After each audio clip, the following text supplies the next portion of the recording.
Bigyan ko lang kayo ng breaking news. Post ito ng Philippine Star. Tungkol ito sa mga Marcoses. Yung mga kaso pa nila noon. 27 years ago. Mga graft cases na naisampa sa kanila. Ito, may desisyon na ang Sandigan Bayan. Okay, ito ang, basahin ko ang post The Sandigan Bayan 5th Division found former First Lady Imelda R. Marcos guilty of 7 counts of graft and sentenced her 6 to 11 years in prison of a graft case that ran for 27 years. So, yun po ang pangyayari. Correct me if I'm wrong, meron ibang kaso na found guilty rin ang dating First Lady, and I believe itong unang kaso na ito is on appeal na. Hindi ko na alam kung nasa Court of Appeals pa o nasa Supreme Court na. So ito, panibagong kaso na dinesisyonan ng Sandigan Bayan. So justice system natin ito is pwede pang i-appeal, kaya hindi muna siya maprepreso. Katulad din ni Franz Castro na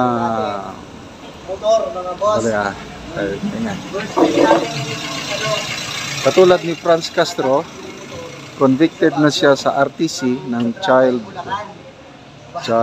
trafficking ba, child abuse. So hindi pa siya nakulong dahil on appeal. So I am very sure ito i-a-appeal ng Marcos family, akyat sa Court of Appeals hanggang makarating pa sa Supreme Court. Ganyan po tayo. Ano pa? Yung ano pang mga kaso na maaalala ko? Yung tax evasion case. Diba, election issue ito nung May 2022 na election, yung desisyon na ng Supreme Court na ang mga Marcoses magbabayad ng how much, nakalimutan ko na. Ang hirap, depensahan yan ng una. Ang paliwanag is hindi, kinukompute pa ng mga abogado. Kasi convicted talaga ang Marcos family ng tax evasion case. So, ito na naman.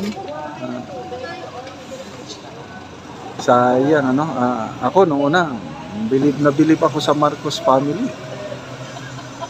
Kasi ang ganda ng ginawa ng Pangulong Marcos Sr.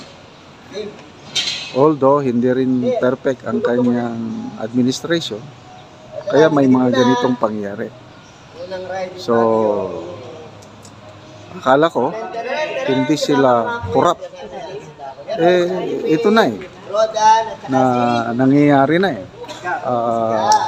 desisyon na ng korte, although wala pang final hatol ng Korte Suprema. Kailan dito mo na makikita akala ko maganda ang palakad, kailan itong ginagawa ng anak wala na. Don't know kung anong mangyari. Okay, yung binasa ko mga comments is pwedeng bigyan ng pardon kasi ang presidente, anak ang presidente, pwede ba siyang bigyan ng pardon? Oh, yes na yes. Anong tawag doon? Presidential pardon. Pwedeng hindi na makulong kasi ang anak, dahil nanay niya ayaw niya, pwede niyang ipardon. But let's see what will happen. Kapangyarihan ng Pangulo yung maggawad ng pardon sa mga ganyan. Okay? So ibig sabihin nito is buhay na buhay pa ang hustisya natin sa bansa. Kasi bilib ako itong 5th Division ng Sandigan Bayan matapang. Walang, hindi nila iniisip na nanay siya ng presidente ngayon. Kung anong lumabas sa trial, findings nila, guilty talaga. Okay? Diba? So, ano pa, buhay pa ang ating, magtiwala lang tayo sa mga korte, lalo na ang Supreme Court. Buhay na buhay. Ako, napakalaki ang tiwala ko pagdating sa Supreme Court na makukuha mo talaga ang hustisya. Lalo na ngayon, yung mga patong-patong na kaso ng administrasyong ito, yung PhilHealth issue, 2 petisyon ang naisampa sa PhilHealth issue. Yung impeachment ni BP Sara, 2 petisyon din yan, magkahiwalay. Ano pa, yung mga vloggers, petisyon din yan. Ano pa yung isang kaso, kalimutan ko na yung isa pang kaso, basta 7 kaso na, 7 petisyon na ang naisampa sa Supreme Court laban sa administrasyong ito, at karamihan yan involves yung pag-manage ng finances sa ating bansa, at ang pinakamalala yung ginawa nila sa budget for 2025 na considered most corrupt budget in our nation's history.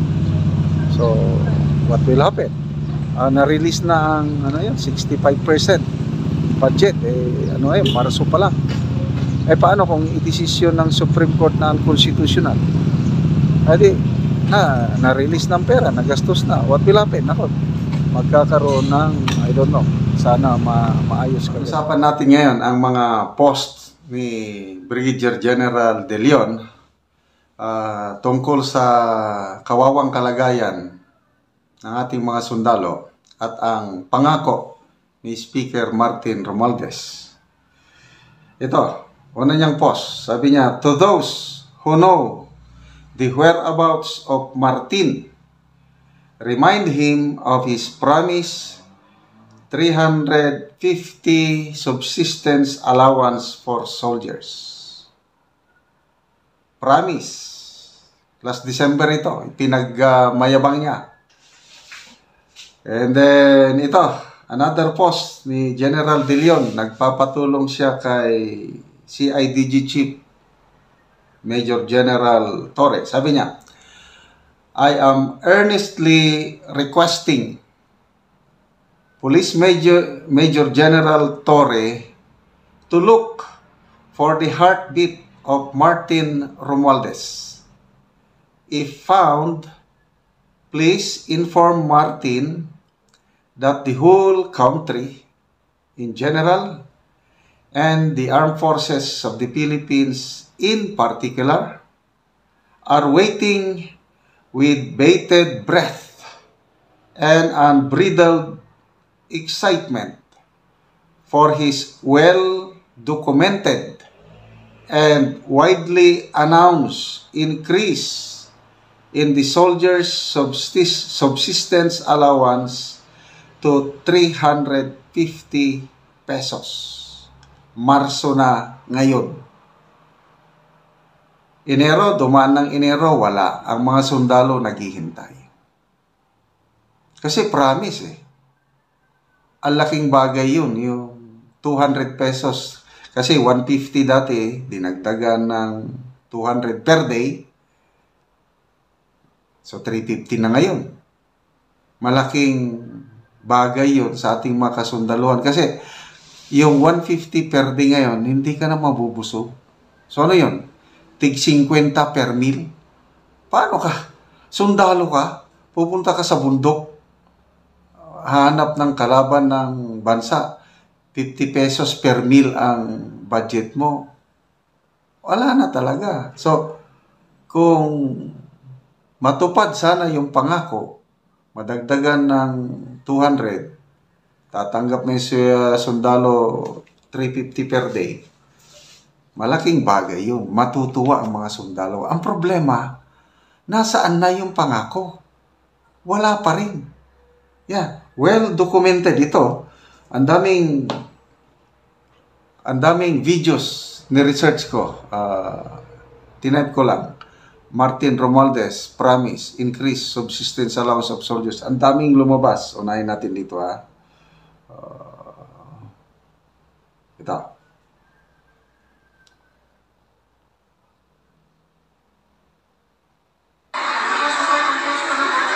Yan o, palitrato nila sa, I think, BICAM. After BICAM. Ito na, interview sa media.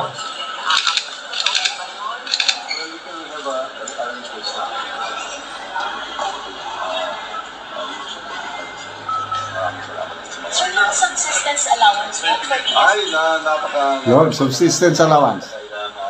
Pagka nang ginawa natin na nilagay natin ng increase of the AFP for our soldiers, daily subsistence allowance, we increased it from 150 to 350. That is going to be maintained and fully supported sa ating mga sundalo. Kaya nagkala na po kami for the time moral of the soldiers, men and women in uniform, AFP.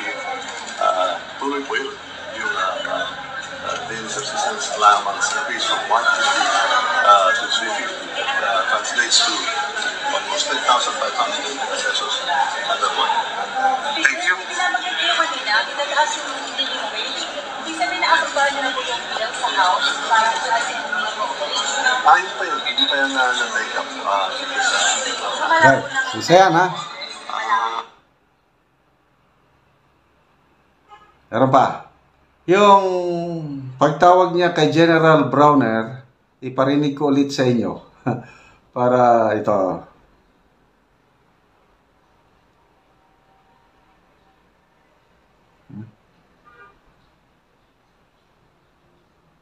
Chief, as we committed, I'm here with our chair for APRO and our APRO Widely publicized ito, na tawag. Please, kindly convey to General Browner ang kausap. to our men and women in uniform that as we committed, that the subsistence daily allowance from 150 to 350 has not only been affirmed but has been approved and is being signed right now, and we will ratify the bicameral report this afternoon. So please tell that regardless of whatever doubts, whatever they heard, that's all fake news. Basta nagsalita tayo when we speak. As a speaker in the House, when we speak, we mean it and we will always deliver. You are top priority, sir. Please tell the men and women in the AFP, top priority po kayo. And we are fully committed to support all of you and to keep your morale high and to always take care of you. Please convey that. Thank you. Yes, sir. Mabuhay ang AFP.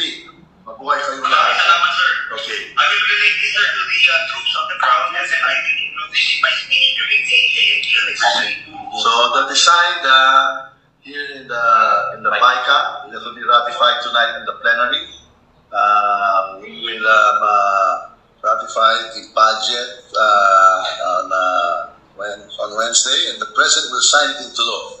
That is as good as gold. Yes, sir. So I just wanted to allay any fears that there was anything other than what we have committed in some balance to you and to the troops. Mabuhay. Maraming salamat po, sir. Maraming salamat sa inyo lahat, sir. We look forward to our fellowship on the 13th at Aguinaldo. Oh, yes, sir. Yes, sir. Okay. Opo. Mabuhay. Merry Christmas to all. Thank you. Merry Christmas, sir. Thank you. Magandang regalo ito sa mga... So, very clear, ha? Widely publicized yun. Talagang parang sinadya na bidyuhan yung pagtawag, tapos ikinalat sa lahat, social media, mainstream media. So, well documented. Nasaan na? Ay tinatanong ni General De Leon, nag-release ng statement ang Armed Forces of the Philippines. Incorporated na daw sa budget 2025. Nandyan na yung increase. Ang tanong, kailan ibibigay? Sabi ni General De Leon, nakakatawa, sige, ang sundalo pwede mang mag-ulam ng piniritong budget.